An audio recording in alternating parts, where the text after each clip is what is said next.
A tale of two cities today. Londoners are electing their new mayor, and the two main candidates couldn't be more different. Sadiq Khan versus Zac Goldsmith, the son of a Pakistani bus driver versus the son of a billionaire.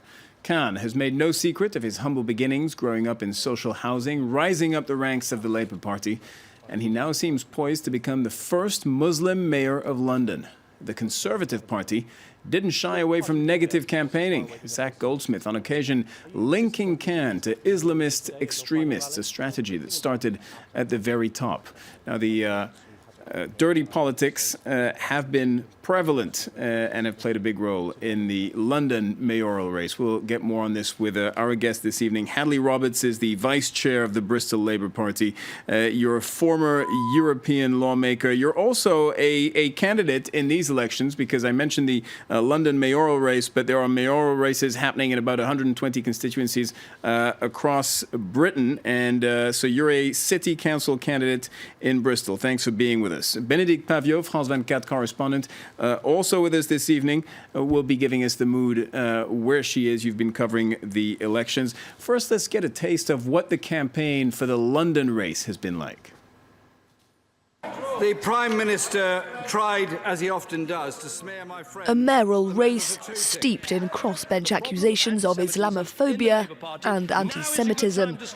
Labour's candidate Sadiq Khan, the son of a Pakistani bus driver, has been repeatedly accused by his Conservative rival Zac Goldsmith of giving a platform to extremists. This in light of the former human rights lawyer's past appearances alongside radical Muslim speakers, people whose views he's since described as abhorrent. Khan has dismissed Goldsmith's comments as an attempt to stoke racial divisions in one of the world's most diverse cities. I'll be the British Muslim that defeats extremism and radicalisation. His campaign has been negative, it's been divisive, and it's become increasingly desperate. That hasn't stopped the country's Prime Minister echoing the Conservative candidate's claims. He shared a platform with Sajil Shahid, the man who trained the ringleader of the 7/7 attacks and accused the United States of bringing 9/11 on themselves. He shared a platform with an extremist who called for Jews to be drowned in the ocean. A pointed comment from Cameron that comes amid mounting accusations of tacit acceptance of anti-Semitism within the Labour Party. A new racially charged twist to the campaign, especially considering Zac Goldsmith's German-Jewish ancestry. Labour is an anti-racist party, and there is no place for anti-Semitism within it.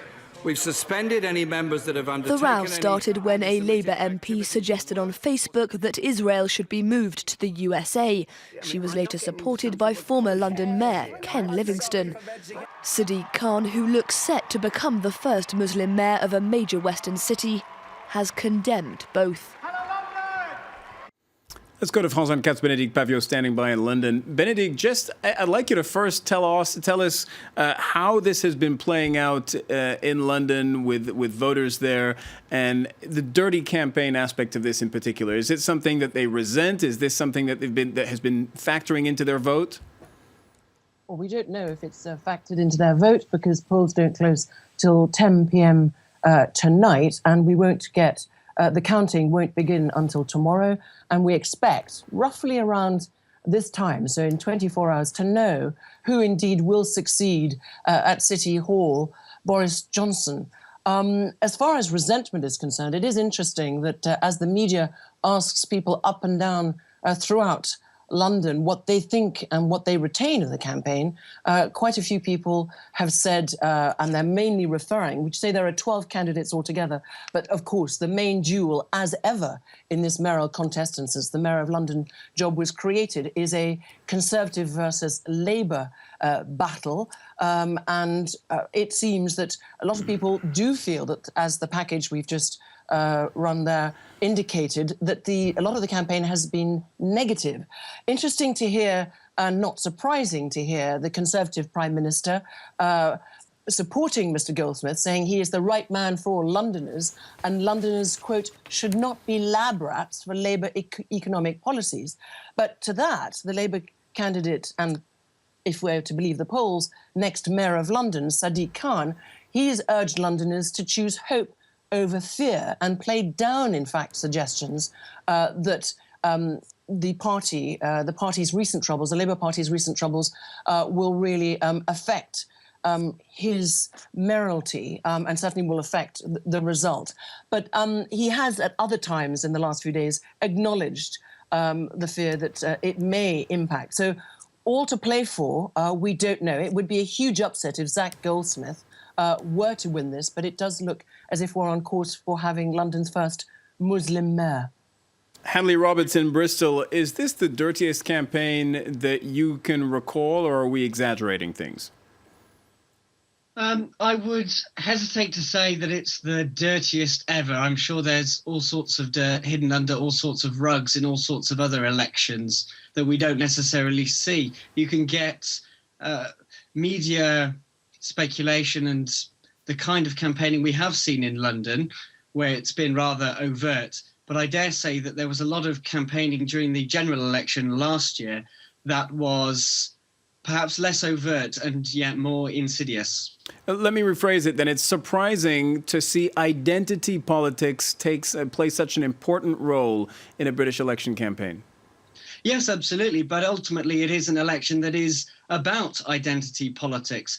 Make no mistake, the role of Mayor of London, I believe, is the second biggest personal mandate in the entire European Union. I think the first one, of course, would be President Hollande's mandate. It's the President of France that has the largest direct universal suffrage. So Mayor of London is by no means a small election. Is the Labour Party is the Labour Party concerned that the current candidate Sadiq Khan, who may well be the most successful Labour politician come tomorrow, is the Labour Party concerned that he's not a Corbynite? I think it would be very difficult to characterise the Labour Party as having one view on that particular issue.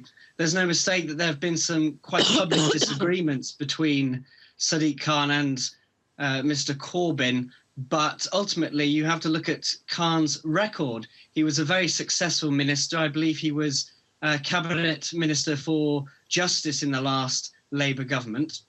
He has been an MP for a long time. He has an excellent record as an MP in Tooting, and I think he is just the sort of man who would be very well placed to run London.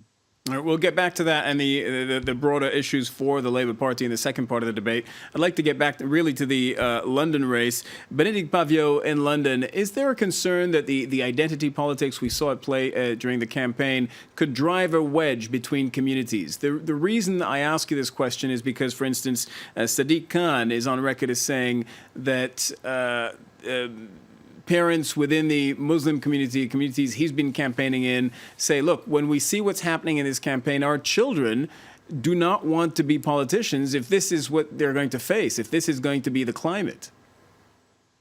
Well, you are absolutely right in your previous question to have pointed out, François, that identity politics is not usually, what is done here. And certainly it has been, from that point of view, very noticeable.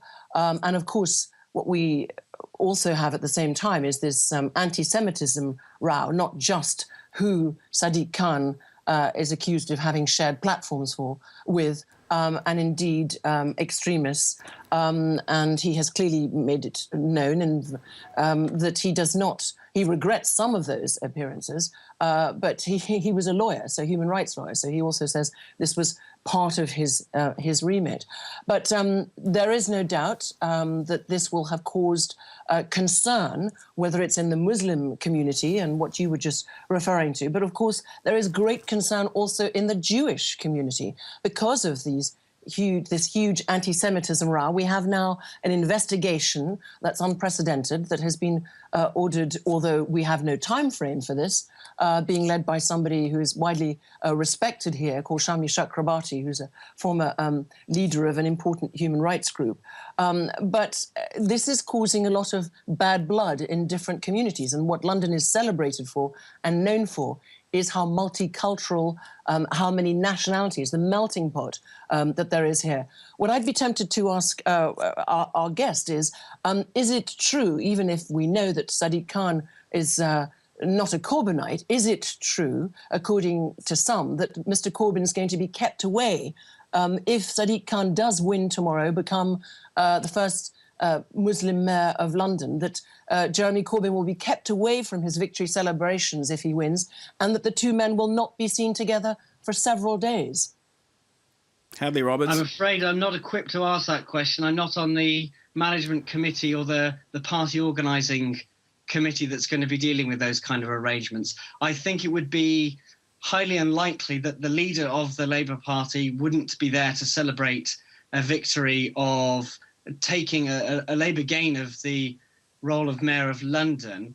It wouldn't appear to be very smart PR on either person's part to create a false divide just for the purposes of publicity. But certainly what Mr. Corbyn will be doing is, if he does manage, we should also point out, François, rumours for several weeks, over even a few months, of that after the, and we will come to that, the European referendum, the EU referendum on the 23rd of June, that after that there may be an attempted coup to destitute, to get rid of, as leader, Jeremy Corbyn. Now, of course, none of this is substantiated. It is speculation. Nevertheless, it is clear that if Jeremy Corbyn, if the Labour Party does lose some seats, which in England, Jeremy Corbyn has said that the Labour Party will not, so that'll be an interesting one to watch, that a Labour victory will be something that Jeremy Corbyn will very much parade as being something important, and that his leadership and his policies are working. All right, let me interrupt here, Benedict. This idea of an attempted coup against Jeremy Corbyn is very interesting, of course, to us in the France 24 debate this evening. We'll get back to that in part two of the debate. Let me introduce Jenny Gross, politics reporter in Britain for the Wall Street Journal. I want to ask you, before the end of the first part of the debate, about the identity politics, which we've been talking about, which played a central role in this mayoral campaign. The Conservatives, essentially, Jenny, have been trying to equate Sadiq Khan with all manners of Islamists, extremists, fundamentalists, etc. It seems that it has backfired in rather a major way. Thanks for having me tonight. It certainly seems that way. And when I spoke to voters today on the streets, you know, some of them said they deliberately did not vote for the Conservative candidate, Zac Goldsmith, because they didn't like the kind of campaign that he had run. On the other hand, I did speak to one or two people who said, I'm not sure if I want to vote for him. He has links to extremists, or, you know, he in the past has been too soft on extremism. So I think in all, it seems that it has backfired, and people, you know, didn't like that Zac Goldsmith and his party were making the attacks personal rather than about the issues. But it goes both ways. All right, Jenny Gross, thank you very much. We're going to take a short break. When we come back, we go beyond the M25 and see what these regional and local elections mean for the rest of Britain. Parliaments in Scotland, Wales, Northern Ireland, and more than 100 other mayoral races as well. A bellwether for the Labour Party. Look at the rest of Britain, and regional parliaments are up for grabs. That means Scotland, Wales, and Northern Ireland. We'll get back to that in a moment.